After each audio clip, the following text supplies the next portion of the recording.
नमस्ते। मैं आज आप लोगों को रेटिनोस्कोपी के बारे में बताने जा रहा हूँ कि रेटिनोस्कोपी हम करते कैसे हैं। तो रेटिनोस्कोपी बताने से पहले मैं अपने सर, क्योंकि हर इंसान की ज़िंदगी में जिस भी फील्ड में होता है उस फील्ड में कोई ना कोई एक गुरु होता है, और वो गुरु एक पिता के समान, एक भगवान का रूप होता है।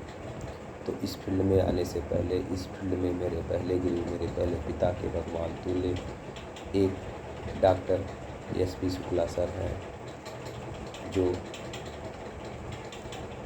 हमको अपना ज्ञान दिए। आज उन्हीं के ज़रिए, उन्हीं के ज्ञान के ज़रिए जो कुछ भी मैं सीखा हूँ, मैं आप लोगों को रेटिनोस्कोपी के बारे में बताने जा रहा हूँ।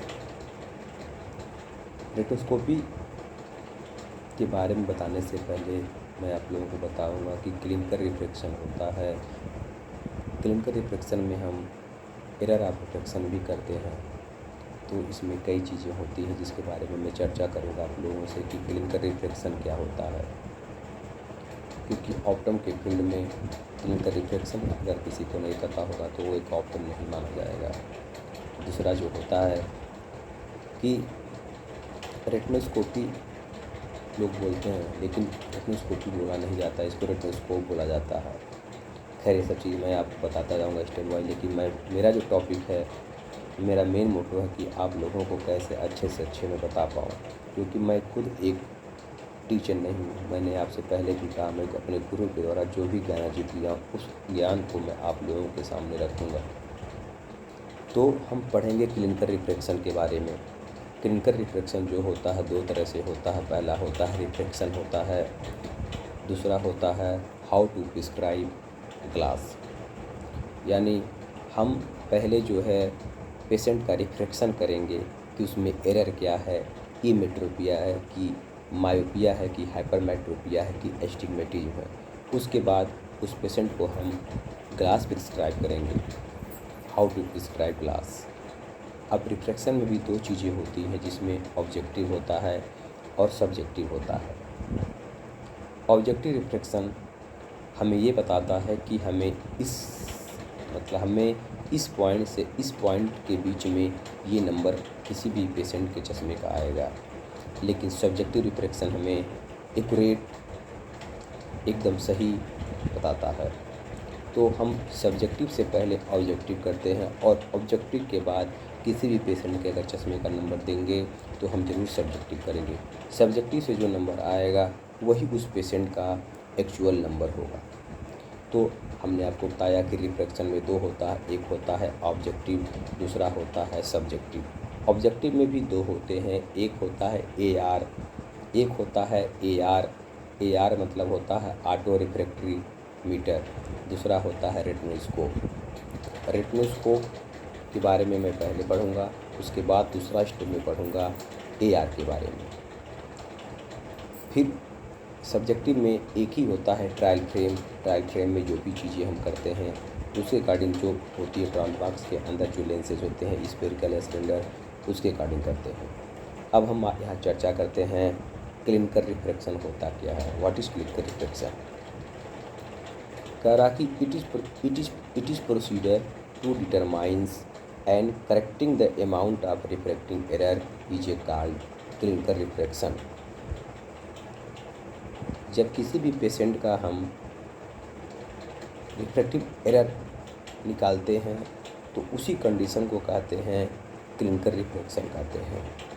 ये दो प्रकार से होता है। पहला होता है ऑब्जेक्टिव, दूसरा होता है सब्जेक्टिव। ऑब्जेक्टिव रिफ्रैक्शन मेथड जो होती है, it is procedure in which the doctor determines the type and degree of refractive error without participation of patient. Objective refraction में ये होता है कि जब भी किसी पेशेंट का हम रिफ्रैक्शन करते हैं तो उसमें पेशेंट पार्टिसिपेट नहीं करता है। पेशेंट के ऊपर कुछ भी नहीं होता है, ऑब्जर्वर यानी डॉक्टर के ऊपर होता है कि इस पेशेंट का कैसे करें। The objective refraction provide amount which help in the subjective refraction. Objective refraction करने से जो भी चश्मे का नंबर आता है, उसके बाद हम जो सब्जेक्टिव रिफ्रैक्शन करते हैं उसके अकॉर्डिंग उस पेशेंट का चश्मे का नंबर आएगा। एक नोट्स के ज़रिए बता रहा हूँ मैं आप लोगों को कि before prescribing the power of refractive error subjective refraction is necessary. कह रहा है कि जब किसी भी पेशेंट का हम ऑब्जेक्टिव मेजरमेंट करेंगे, ऑब्जेक्टिव रिफ्रैक्शन करेंगे, तो उस पेशेंट को जो ग्लास प्रिस्क्राइब करेंगे वो अकॉर्डिंग टू सब्जेक्टिव रिफ्रैक्शन के अकॉर्डिंग करेंगे। The objective refraction is done by 4 तरह से होता है। पहला होता है रेटिनोस्कोपी, दूसरा होता है ऑटो रिफ्रैक्टिव मीटर, तीसरा होता है फोटो रिफ्रैक्शन, चौथा होता है इलेक्ट्रो फिजियोलॉजिकल मेथड, जिसमें से हमको फोटो रिफ्रैक्शन नहीं पढ़ना है, इलेक्ट्रो फिजियोलॉजिकल मेथड नहीं पढ़ना है, हमको 2 पढ़ना है। पहला पढ़ना है रेटिनोस्कोपी पढ़ना है, दूसरा पढ़ना है ऑटो रिफ्रैक्टिव मीटर पढ़ना है। अब हम शार्ट में आपको बता रहे हैं कि रेटिनोस्कोपी में क्या क्या पढ़ेंगे। देखिए, रेटिनोस्कोपी में पढ़ेंगे टाइप पढ़ेंगे पहला, दूसरा पढ़ेंगे amount of refraction error. Retinoscopy में पहला पढ़ेंगे टाइप, दूसरा पढ़ेंगे अमाउंट ऑफ रिफ्रैक्शन एरर। दूसरा कंडीशन क्या पढ़ेंगे, प्रोसीजर पढ़ेंगे। प्रोसीजर में 2 चीज़ पढ़ेंगे, पहला पढ़ेंगे स्टैटिक, दूसरा पढ़ेंगे डायनेमिक। तीसरा पढ़ेंगे टाइप ऑफ रेटिनोस्कोपी। तो टाइप में पढ़ेंगे without light source, without light source जिसको बोलते हैं स्पॉट रेटिनोस्कोपी। दूसरा होता है विथ लाइट सोर्स जिसको बोलते हैं स्ट्रिक्ट रेटिनोस्कोपी। अब हम पढ़ते हैं रेटिनोस्कोपी क्या होता है। Retinoscopy is a procedure in which we determine the type and amount of the refractive error with the help of retinoscope called retinoscopy. Retinoscopy यह एक प्रोसीजर है जिसकी सहायता से हम किसी पेशेंट का रिफ्रैक्टिव एरर निकालते हैं। उस कंडीशन को और जो उस एरर को निकालने में इंस्ट्रूमेंट यूज करते हैं उसको हम बोलते हैं रेटिनोस्कोप, और निकालने के प्रोसीजर को कहते हैं रेटिनोस्कोपी। अब हम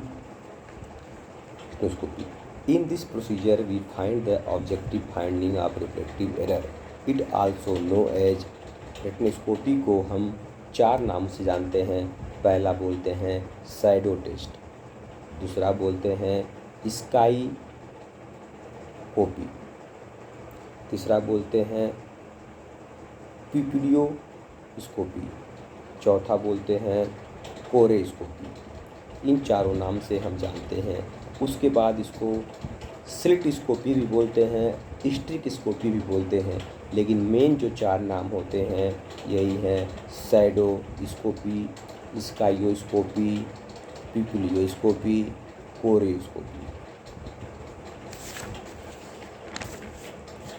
अब हम पढ़ेंगे optics of retinoscopy. In retinoscopy an area of fundus illuminated by the light reflected into patient eye with the help of retinoscope. The illuminated area over the pupil is known as red glow, यानी सुबह सूर्य जैसा दिखता है, और shadow is पिपुलरी area. कह रहा है कि जब हम रेटिनोस्कोपी करते हैं, जब किसी पेशेंट के आई पे रेटिनोस्कोपी करते हैं, जो लाइट टच करते हैं वो हमारे रेटिना पे जाता है और रेटिना से इल्यूमिनेट होकर के हमारे प्यूपिल पे आता है और वो सूर्य की तरह सुबह चमकता हुआ ग्लो दिखाई देता है। When the source of light is moved across the eye, the behavior of red reflex in the pupillary area show the refractive status of eye. The optics of retinoscopy is depend upon the 3 point that is: पहला illumination of the subject retina, दूसरा the reflex image of illuminated area formed by subject at dioptric power, तीसरा the projection of the image by the observer। कह रहा है कि जब प्यूपिली पर reflex होती है उसी कंडीशन से हम ये पहचान करते हैं कि पेशेंट का रिफ्रैक्टिव एरर का स्टेटस क्या है, मायोपिया है या इमेट्रोपिया है या हाइपरमेट्रोपिया है या एस्टिग्मेटिज्म है। उस ग्लो से हम ये पहचान करते हैं पेशेंट में क्या क्या एरर आ सकता है। और उस एरर को निकालने से 3 पॉइंट मैंने आपको बताया है, इल्यूमिनेशन, रिफ्लेक्स, प्रोजेक्शन। अब हम ये चीज़ ये कहना चाहते हैं कि जब विथ मोमेंट होगा, शॉर्ट में जब विथ मोमेंट होगा तो पेशेंट क्या हो सकता है, इमेट्रोपिया हो सकता है, हाइपरमेट्रोपिया हो सकता है और myopia less than working distance हो सकता है। लेकिन अगर अगेंस्ट मोमेंट होगा तो पेशेंट ऑलवेज मायोपिक होगा more than working distance. Okay, अब वर्किंग डिस्टेंस वैसे तो बुक दिया रहता है 1 मीटर, लेकिन कभी भी एक्यूरेट निकालने के लिए हमारी आर्म लेंथ होनी चाहिए। आर्म लेंथ की जो लंबाई होती है वो 66 सेंटीमीटर होती है। 66 सेंटीमीटर से जब हम 1/d=1/f2 से निकालेंगे तो निकल करके आएगा 1.52 डायप्टर, यानी 66 सेंटी = 1.5 डायप्टर वर्किंग डिस्टेंस होगा। अब हम पहला पढ़ेंगे इल्यूमिनेशन स्टेज। इल्यूमिनेशन स्टेज में हम पढ़ेंगे, in this stage of retinoscopy we understand the concept of light projection and movement of illuminated area. The movement of red glow by refracting media is following.